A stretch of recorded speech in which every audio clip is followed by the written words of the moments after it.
We are exploring. Today we're in Pine Bluff, and this intersection here is Main and Harding Streets, where I'm going to show you the freshly restored billboard of the swinging Sunbeam girl. The billboard is probably from the 50s. It had been taken down in 2018 and was restored over the time of 1 year roughly and put back in place in May 2019. The Little Sunbeam Girl was the creation of children's book illustrator Ellen Barbara Segner, who was born in 1901 and died about 100 years old in 2001.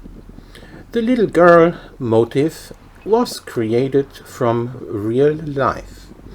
In the early 1940s, the Sunbeam Bread Company was looking for a logo, and the artist saw a little blonde-haired, blue-eyed girl playing in Washington Square Park in New York City and observed her playing for several days.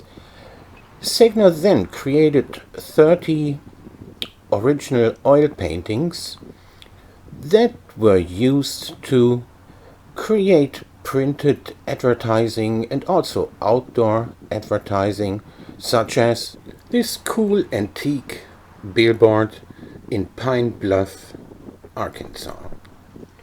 Here is a photo of Ellen Barbara Segner with a little girl and a drawing she made.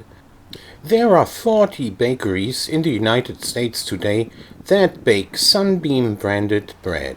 I hope you enjoyed watching this video as much as I enjoyed making it.